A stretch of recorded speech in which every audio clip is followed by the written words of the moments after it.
everyone, my name is Sophie from Sophisticated Organization. Welcome back to my channel. I love sharing different tips and tricks with all of you on Instagram and here on YouTube with how you can get organized, but today I'm going to be sharing with you how to keep your space organized. So if you guys are ready, then let's jump into the first tip. And my first tip for you is organizing products don't solve the problem.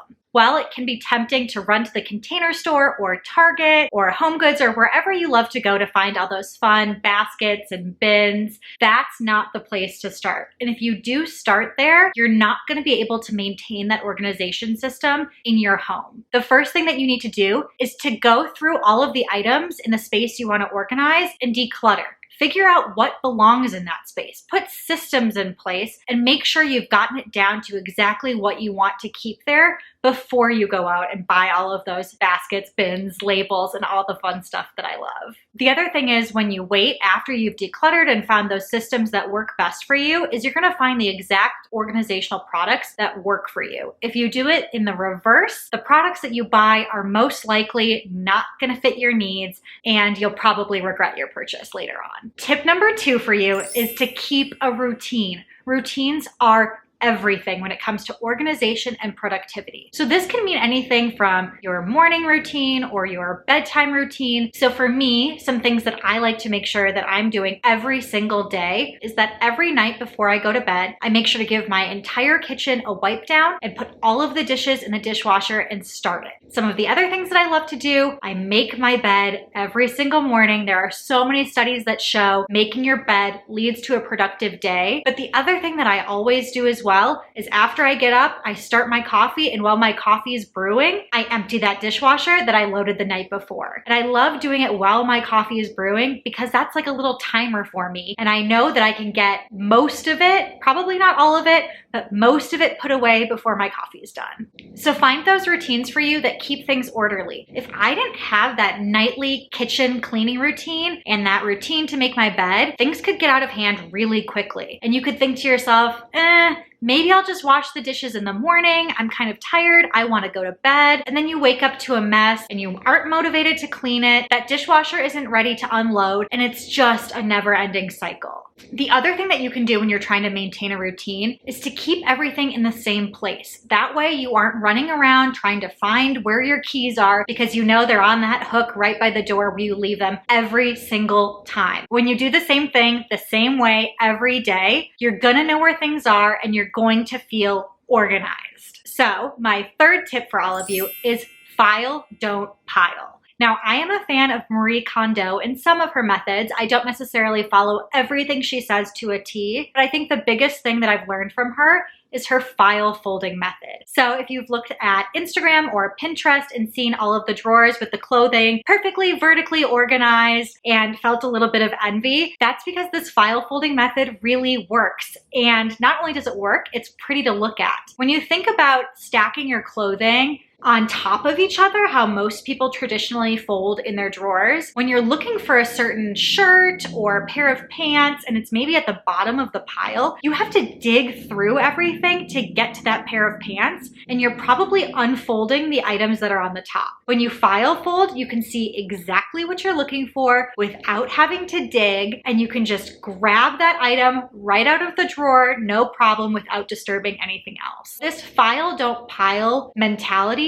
applies to other things beyond clothing. So when I think about, where you store your board games, a lot of people will stack them up in a cabinet. Have you ever thought about turning them on their side and stacking them side by side so you can see everything one after another? And if you want that game on the bottom, you would have to grab everything from the top of the pile just to get that bottom board game. But again, if it's file folded, you can just select that one game you want and nothing's out of place. So this method applies to so many different things in your home. Just think every single time you're creating those systems, is this in a pile or could I turn it on its side and find a different way to organize it that I wouldn't disturb the other items around it when I'm trying to get one thing out? Okay, tip number 4, flat surfaces are the enemy. You need to have a policy in your home that Flat surfaces are not a place to store things.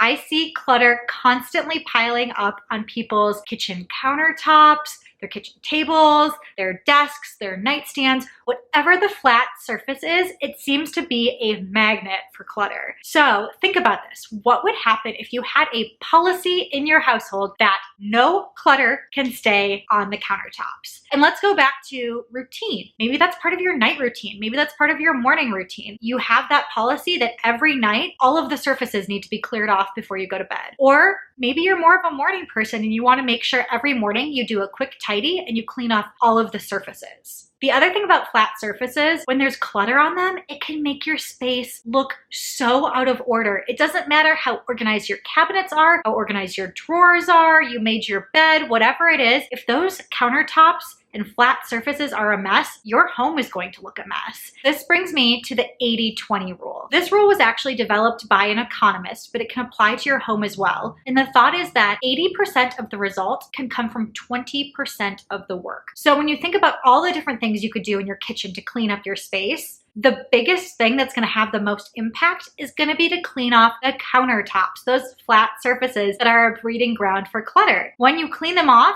everything's magically going to look neater and tidier. If I decide I'm going to start rearranging all my mugs in one of my cabinets, that's not going to have as big of an impact as cleaning off the surfaces. Think about implementing one of those policies and make sure every night before you go to bed, the countertops are clear, and I promise you, you're going to feel so much more at peace. My fifth and final tip for you is the journey never ends. And while I don't love telling you that, and I'm sure you don't love hearing that, when you think about it, it really makes sense. Our lives change all of the time. So why would you be able to put in one organizational system and think it's going to work for you forever? You have to make sure you're constantly checking in with your spaces. So whether you're somebody who really buys into spring cleaning, or you're somebody who likes to make sure you're organizing, decluttering, and cleaning throughout the year, it's all about whatever works for you.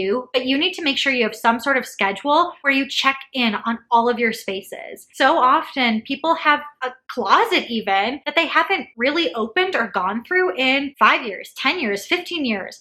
Oh, I haven't opened that drawer for 20 years. Clutter is just going to collect if you have any space in your home that is neglected. Think about your clothing in your closet. You're always buying new clothing and getting rid of old clothing. One thing I love to do in my closet is to keep a donation bin at the top of my closet. So anytime I try something on and it doesn't fit me well, it doesn't make me feel good, it has a rip or a stain on it, whatever the issue is, I just toss it in that bin. When it's full, I take it to donate and it's out of my hair and I don't even have to think about it. So I don't need to spend spring or a certain week dedicated to cleaning out my closet because I'm doing it on a constant basis because I know that purging and decluttering is a never-ending process. So I hope that you found some of these tips useful and found some that you actually want to start implementing in your lives and in your homes to stay organized. And whether that's a morning routine, a night routine, maybe you want to try file folding, whatever it might be, if you start putting some of these tips to work, you're going to find that your space stays more organized. Well, if you guys liked this video, give it a thumbs up and I can do more of these kind of sit down videos where I'm telling you some of my best tips and tricks, maybe sharing some of my favorite organizing products, because even though products don't solve the problem, I still love organizing products and would love to share some with you.